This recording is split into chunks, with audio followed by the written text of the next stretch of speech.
Les élections des membres de la CAF au sein de la FIFA viennent de s'achever.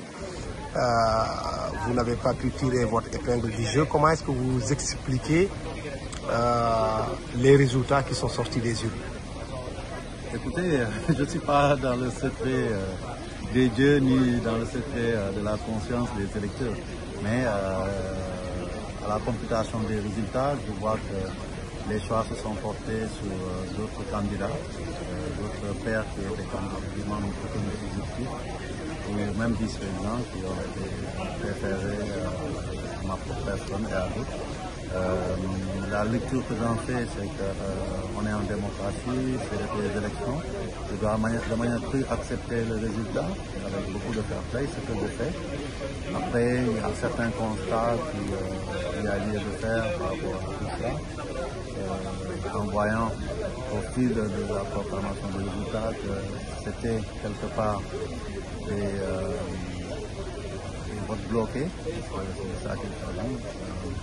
Après, on peut s'interroger parce que quelque part aussi, ce qui me tenait le plus à cœur, c'est qu'on puisse aller à des élections, quoi qu'il arrive. Parce que tous les candidats qui ont décidé de se présenter méritaient d'y aller.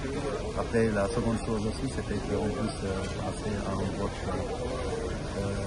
qui permette que les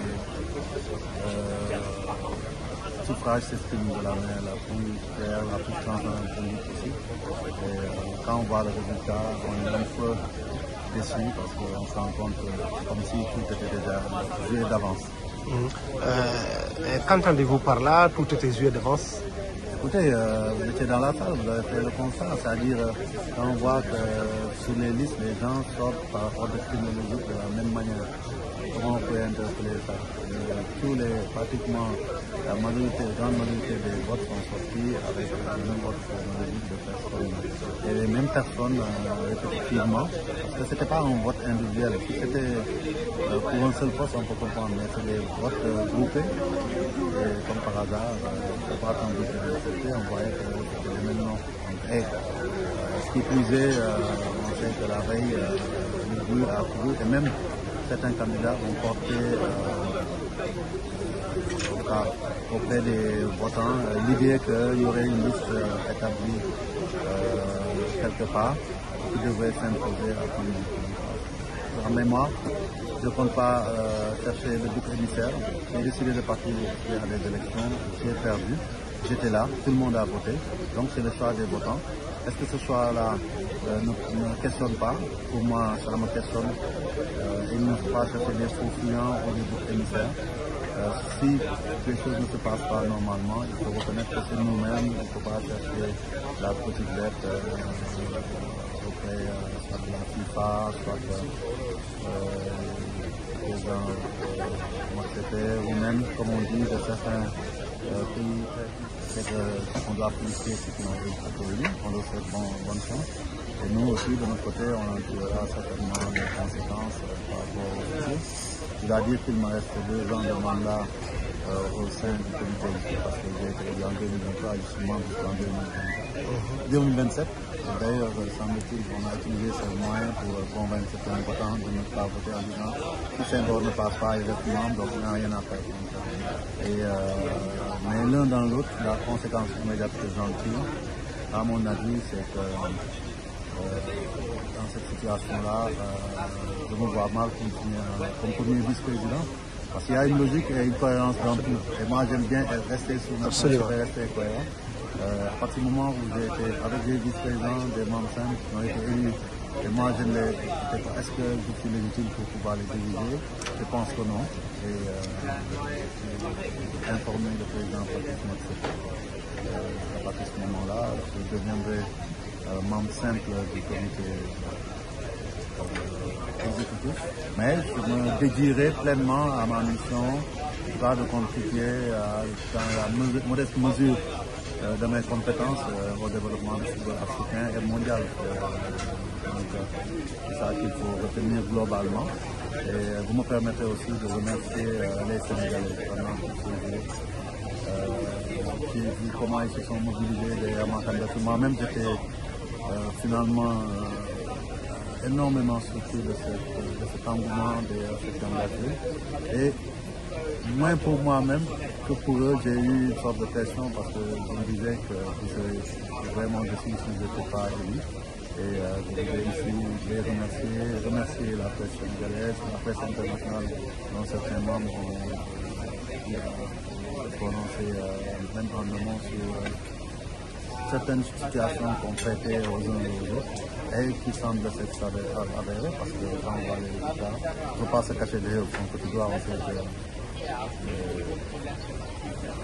ce qu'on disait, ça s'est réalisé. C'est dommage quand même quelque part pour le Sud-Africain. Mais encore une fois, je le dis, le problème de l'Afrique, c'est nous autres les Africains, ce n'est personne d'autre. Il y a certains qui disent que vous n'avez pas bâti campagne. Oui, mais ça, je pense que pour accueillir son chien, la couche de rage, hein, moi j'ai fait campagne comme tout le monde.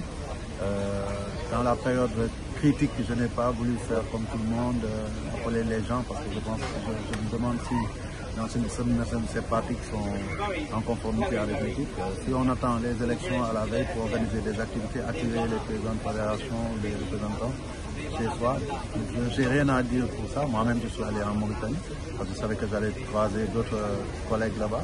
Mais je pense que dans un monde idéal, ça ne devait pas se passer. J'ai utilisé les moyens qui me semblaient conformes à ma vision de ces élections-là. Et c'est quoi? C'est faire mon manifeste de candidature, parler de mon profil, parler de mon pays pour tout ce qui représente pour le football, m'adresser directement à l'ensemble des présidents de fédération par divers moyens.